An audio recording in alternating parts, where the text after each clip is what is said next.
तो चलिए इस वीडियो में शुरू करते हैं। उत्तल दर्पण में सिद्ध करके दिखाते हैं कि F बराबर R/2 या तो R बराबर 2F, जो कि बिहार बोर्ड 10th के लिए VVI है और ये क्वेश्चन जरूर पूछा जाता है 2 नंबर में या तो 5 नंबर में। चलिए शुरू करते हैं इसको। और इससे पहले हम अवतल दर्पण में सिद्ध कर चुके हैं, तो उसको पहले जाकर देख सकते हैं कि और उत्तल दर्पण में ज्यादा पूछा नहीं जाता है, ज्यादा पूछा जाता है अवतल में।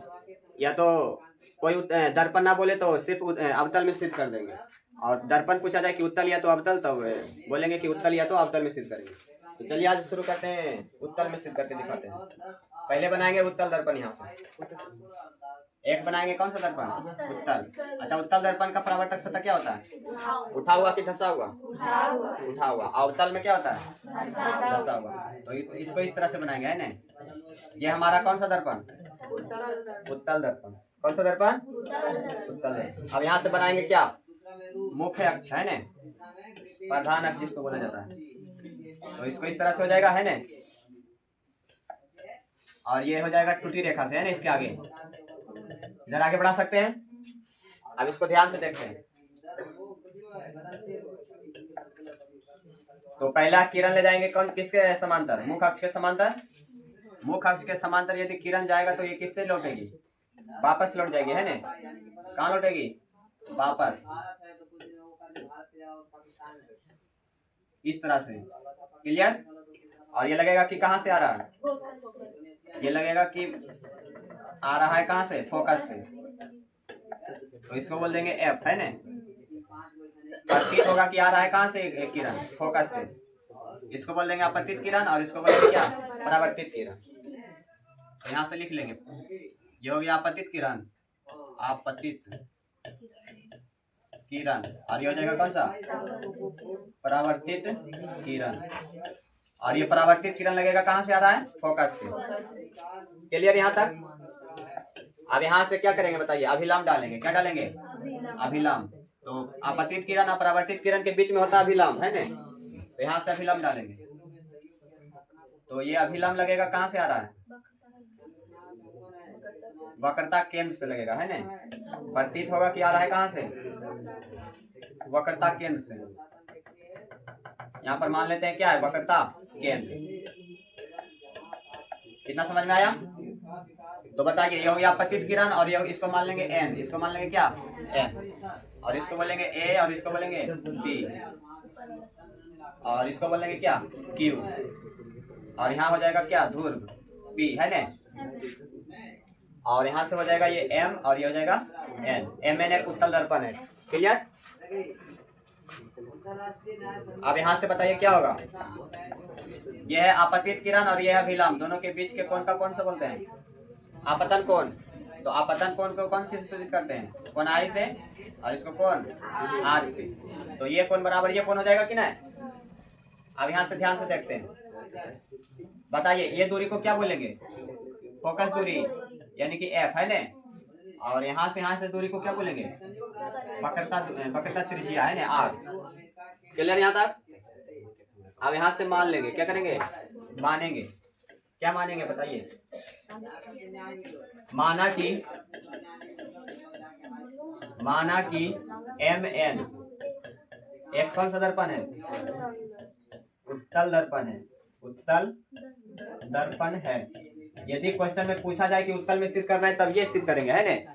वरना किस में सिद्ध करेंगे? अवतल में। यदि बोला नहीं जाएगा तो अवतल में सिद्ध करेंगे। तो यहाँ हो जाएगा MN एक उत्तल दर्पण है, जिसमें क्या है बताइए?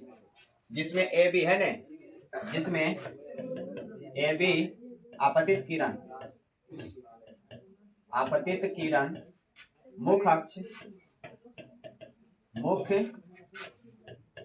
अक्ष के समांतर दर्पण पर पड़ती है ना। मुख्य अक्ष के समांतर उत्तल दर्पण पर पड़कर कहाँ से निकलती है? उत्तल दर्पण पर पड़कर लौट जाती है। क्या होती है? लौट जाती है, जो फोकस से आती हुई प्रतीत होती है ना। फोकस से आती हुई क्या होती है? फोकस से आती हुई प्रतीत होती है। प्रतीत होती है, मतलब कल्पना करके लाते हैं ना कि आ रहा है कहाँ से, फोकस से। और यहाँ पर लिख लेंगे और, है ना। और क्या हो जाएगा बताइए, सी हो जाएगा वक्रता, सी हो जाएगा वक्रता, वक्रता केंद्र, और तथा पी हो जाएगा क्या, धुर। तो सिद्ध करना है क्या बताइए, तो सिद्ध करना है कि, सिद्ध करना है कि उत्तल दर्पण में, है ना, कि F बराबर क्या, R बटा में 2, या तो सिद्ध करना है क्या, R बराबर क्या 2F, ये हमको सिद्ध करके लाना है। तो इतना समझ में आ चुका है। चलिए अब अगला नेक्स्ट पेज में चलते हैं, चित्र को ले चलते हैं अगला पेज में। चलिए इसको ध्यान से देखते हैं।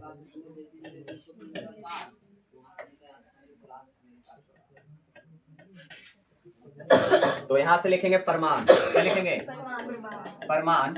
और फरमान में क्या लिखेंगे पहले, कौन आई बराबर कौन कौन सा हो जाएगा, आर, कौन आई बराबर कौन आर, ये हो जाएगा किसके नियम से, परावर्तन के नियम से, परावर्तन के नियम से, परावर्तन के नियम, है ने।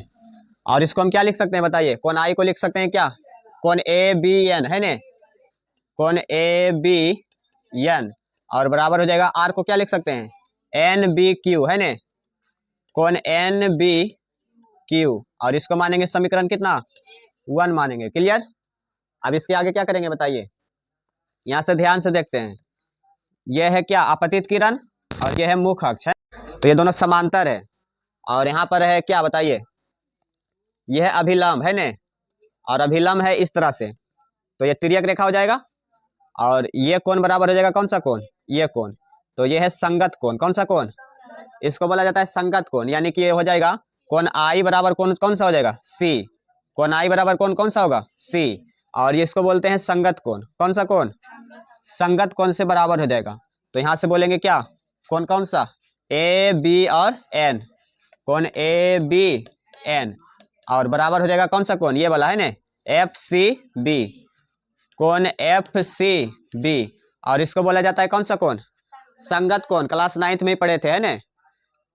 तो इसको बोलेंगे संगत कोण से, संगत कोण से मान लेंगे समीकरण कितना, 2, समीकरण 2 मानेंगे। अब यहाँ से देखिए समीकरण 1 और 2 ध्यान से, यह कोण ए बी एन और बराबर में कौन कौन सा, एन बी क्यू, यानी कि ये लेफ्ट लेफ्ट बराबर है, लेफ्ट लेफ्ट क्या है, तो राइट राइट भी क्या हो जाएगा बराबर। यहाँ बोल देंगे समीकरण 1 तथा कितना से, 2 से, लेफ्ट लेफ्ट बराबर तो राइट राइट भी क्या बराबर।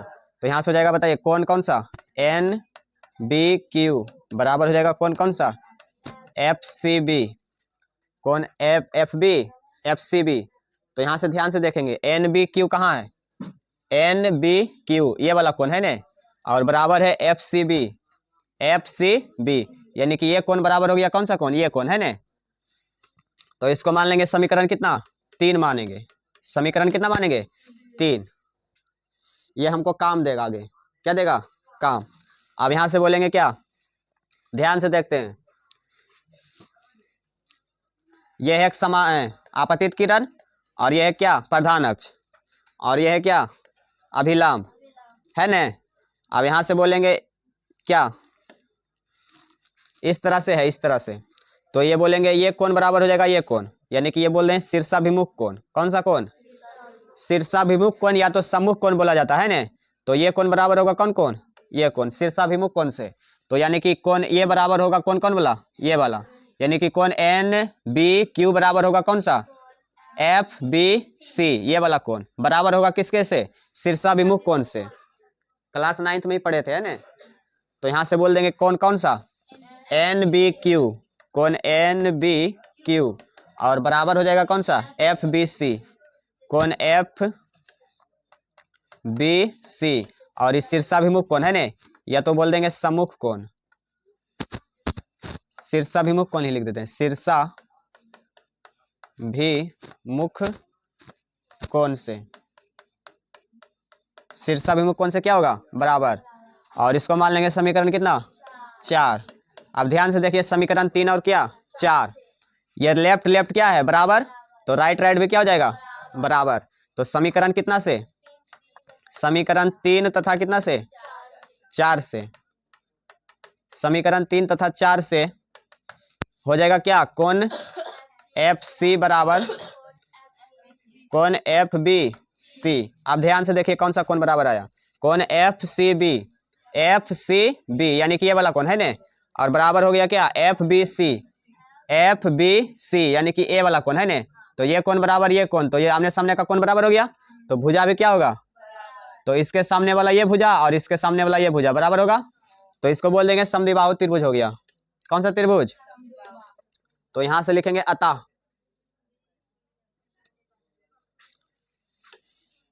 यहां से लिखेंगे अतः त्रिभुज कौन सा बताइए, त्रिभुज हो जाएगा एफ बी सी में, त्रिभुज बी सी एक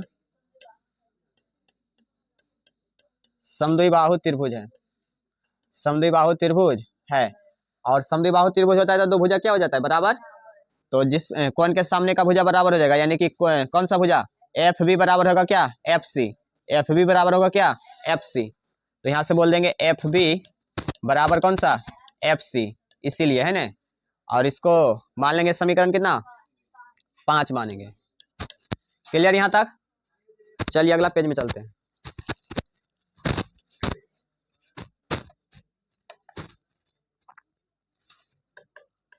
अब यहां से ध्यान से लिखेंगे है ना, अब यहां पर लिखेंगे क्या, यदि ये द्वारक छोटा किया जाए, द्वारक क्या किया जाए, जैसे कि मान लीजिए कि पहले इतना बड़ा था, फिर इतना लिखेंगे, फिर इतना, फिर छोटा कर देंगे, पूरे छोटा है ना। तो ये जो बी बिंदु है किसके पास आ जाएगा, पी के पास। बहुत छोटा किया जाए द्वारक को तो बिंदु बी जो है कहाँ आएगा, पी के नजदीक होगा काफी, है ना। तो यहाँ से बोल देंगे यदि उत्तल दर्पण का द्वारक है ना, उत्तल दर्पण का द्वारक बहुत क्या हो, छोटा, बहुत छोटा हो, बहुत छोटा हो, तो बिंदु बी, बिंदु कौन सा, बी, बिंदु बी बिंदु पी के पास है ना, बिंदु पी ध्रुव के पास है ना, ध्रुव के पास होगा, होगा कि नहीं होगा, होगा। तो होगा तो क्या होगा बताइए, यदि बिंदु बी जो है पी के पास होगा तो ये बोल देंगे कि एफ बी बराबर हो जाएगा क्या, एफ पी हो जाएगा। ये भुजा बराबर ये भुजा होगा कि नहीं, जब ये बिंदु यहाँ पर चलाएगा है ना, तो यहाँ से बोल देंगे कि एफ बी बराबर हो जाएगा कौन सा, एफ पी। इसीलिए यहाँ बोलेंगे एफ बी और बराबर में कौन सा, एफ पी। और इसको मानेंगे समीकरण कितना, 6। अब ध्यान से देखते हैं, ये था समीकरण कितना, 5। तो समीकरण 5 है एफ बी बराबर है एफ सी, और समीकरण 6 में क्या, एफ बी बराबर क्या, एफ पी। तो लेफ्ट लेफ्ट बराबर, तो राइट राइट भी क्या, बराबर। तो यहाँ बोल देंगे समीकरण कितना से, समीकरण 5 तथा 6 से ये एफ बी बराबर था है ना, एफ बी बराबर है एफ सी, तो एफ सी बराबर क्या हो जाएगा, एफ सी बराबर हो जाएगा क्या, एफ पी। चलिए ध्यान से देखते हैं, एफ सी क्या है, एफ सी बराबर क्या हो गया, एफ पी। तो यही हमको लाना था है ना, यानी कि ये भुजा बराबर हो गया ये भुजा, क्लियर। तो यहाँ से दूरी और यहाँ से दूरी बराबर हो गया, तब बोल देंगे है ना। तो यहाँ पर बोलेंगे अब पीसी को क्या लिख सकते हैं बराबर में, ये पीसी पूरा दूरी को लिख सकते हैं, दोनों दूरी को जोड़ के, यानी कि पी एफ पी और प्लस में कौन सा, एफ सी। अब यहाँ पर देखिए ध्यान से, एफ सी बराबर है एफ पी है ना, तो ये हमको मान दिया हुआ है, पी एफ का मान दिया हुआ है ना, एफ पी का मान दिया हुआ है एफ, तो यहाँ से हम एफ सी को क्या लिख लेंगे, एफ पी लिख लेंगे है ना। यानी कि पी सी बराबर हो जाएगा क्या, एफ पी, और एफ सी को हम लिख लेंगे क्या, एफ पी, क्योंकि दोनों दूरी क्या है, बराबर है। तो यहाँ पर लिख लेंगे क्या, एफ पी। अब यहाँ से लिख देंगे चूंकि है ना, एफ सी बराबर है क्या, एफ पी, दोनों दूरी बराबर है, तो हम एफ सी को लिख सकते हैं क्या, एफ पी। अब दोनों का मान बैठा देते हैं, पी सी का मान है क्या, आर, पी सी यहाँ से यहाँ तक कितना मान है, आर, और ये मान कितना है, एफ। एफ पी का मान है एफ और प्लस में एफ पी का मान भी क्या एफ, तो आर इजकल टू क्या हो जाएगा एफ प्लस में एफ तो 2f, तो यही लाना था हमको है ना। और इसके आगे और कर सकते हैं, यानी कि एफ बराबर यदि लिखेंगे तो क्या हो जाएगा, ये 2 है गुना में बराबर की साइड आएगा तो भागा में, यानी कि आर बटा में हो जाएगा कितना 2। तो यही हमको सिद्ध करना था है ना। और इतना करेंगे तो हमको मिल जाएगा 2 नंबर या तो 5 नंबर। कभी कभी 5 नंबर में पूछा जाता है ना, ऐसे 2 नंबर में पूछा जाएगा। कितना नंबर में 2 मार्क्स में। क्लियर। और चलिए हो गया सिद्ध, तो फिर मिलते हैं अगले वीडियो में। तब तक के लिए जय हिंद जय भारत।